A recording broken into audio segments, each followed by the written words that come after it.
Այն փոփոխությունները, որոնց մասին խոսելու ենք, ուղիղ շարունակությունն են 2025 թվականի փետրվարի 5-ին ուժի մեջ մտած արտաքսման ռեժիմի կամ ռեժիմ վիսլկայի եւ վերահսկվող անձանց ռեեստրի մի փոքր հիշեցնեմ, որ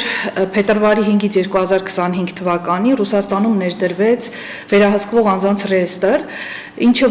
նշանակում էր, որ ոչ թե անձանց անունները որևէ պատճառով հայտնվում էին ինչ-որ ցուցակներում, այլ երբ անձը հայտնվում էր վերահսկվող անձանց ռեեստրում, նրա բանկային հաշիվները սառեցվում են եւ որևէ պետական գերատեսչություն նրան ծառայություն չի մատուցում։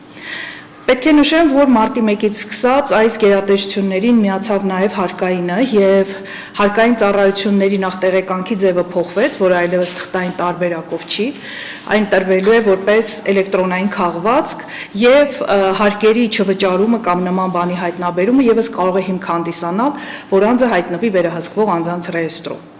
Այստեղ ուզում եմ մեր աշխատանքային միգրանտների ուշադրությունը հրավիրել այն հանգամանքի վրա, որ իրենց աշխատանքային պայմանագրում նշված աշխատավարձի չափը շատ էական նշանակություն ունի վերահսկվող անձանց ռեեստրում նրանց հայտնվելու հետ։ Ինչու՞։ Երբ մեր քաղաքացիները Ռուսաստանի Դաշնությունում կնքում են աշխատանքային պայմանագիր, շատ հաճախ կա այդպիսի պրակտիկա, որ գործատուն, որպեսզի շատ հարկեր չվճարի, կամ անձը, որը ֆիզանձի հետ է կնքում ծառայությունների մատուցման պայմանագիր, ինքը շատ հարկեր չվճարի, պայմանագրում նշվում է մի աշխատավարձ, իսկ աշխատողը ստանում է մեկ այլ գումար։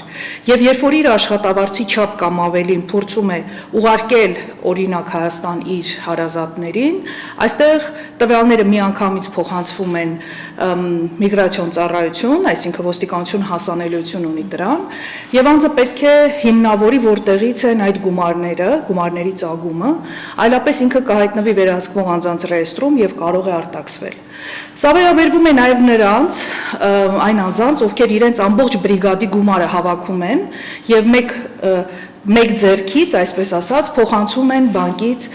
բրիգադի անդամների ընտանիքներին։ Սա նույնպես կարող է հանգեցնել, որովհետև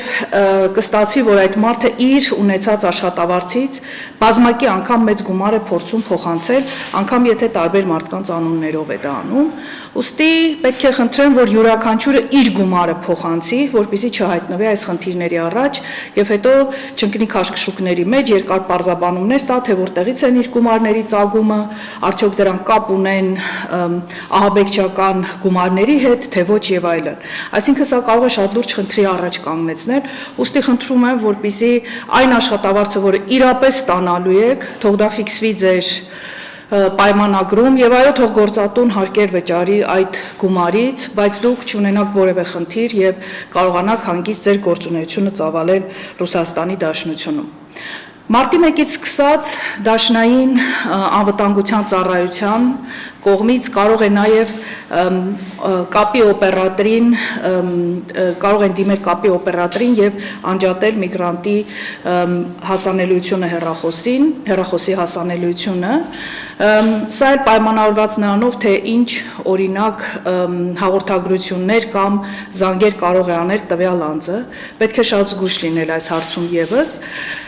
Այստեղ մի խնդիր կարող է ծագել, որ անգամ եթե